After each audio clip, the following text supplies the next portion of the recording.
Nous sommes à bord d'un semi-rigide de 8,60 m, un Searibs, et nous essayons pour la première fois le moteur hors-bord diesel Cox. Franck, vous avez pris l'importation de cette marque de hors-bord il y a à peu près 2 ans, avant le Covid. Que s'est-il passé depuis ces 2 années? Alors nous avons décidé chez Fenwick, au niveau du groupe Fenwick, au sein du département marine, de prendre la distribution des moteurs Cox, en complément avec un produit que nous distribuons depuis très longtemps, qui est la marque Tohatsu, c'est-à-dire depuis bientôt 30 ans.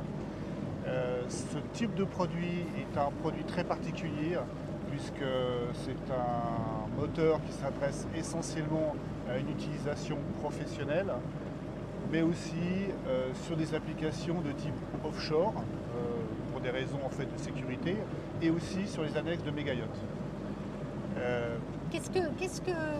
Comment est-ce que vous arrivez, à l'heure où on parle, où les énergies fossiles sont un petit peu mises sur la sellette, comment vous arrivez à vendre ce moteur diesel? Alors paradoxalement, c'est un produit qui consomme beaucoup moins qu'un moteur essence. On est à peu près à une consommation inférieure de moitié par rapport à un moteur essence de même puissance. Paradoxalement, de toute façon, le diesel, on sait... et en plus, même quand on fait le plein, ça coûte moins cher. Absolument, absolument. Et sans parler de possibilités de déduction fiscale pour certains professionnels. Donc ça s'adresse à un marché, plutôt un marché de niche? C'est plutôt un marché de niche, ça on en est clairement conscient. On ne va pas vendre 3000 moteurs en France, malheureusement, mais ça reste un marché de niche plutôt intéressant, avec un prix moyen moteur qui est assez élevé. Le moteur, est-ce que tu peux nous en parler? C'est un V, tu m'as dit tout à l'heure? C'est un V8. C'est un V8 biturbo. C'est un moteur qui a été développé par des gens qui viennent en fait de la Formule 1 à la base.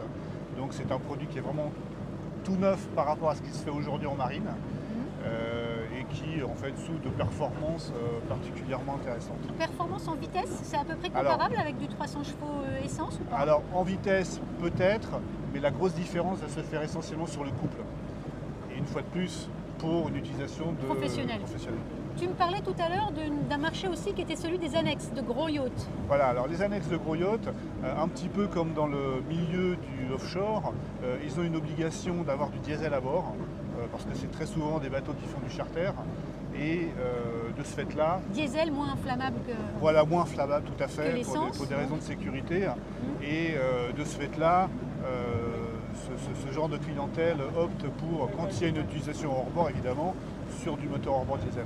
Très bien. Juste un petit mot pour finir sur le prix, 70 000 € à peu près? 70 000 € à peu près, c'est un peu plus cher que de l'essence, mais une fois de plus, pour des gens qui font énormément d'heures, ils s'y retrouvent, et aussi sur une utilisation qui est donnée par le fabricant à plus de 10 000 heures. Très bien. Merci beaucoup Franck. De rien. Merci Stéphanie.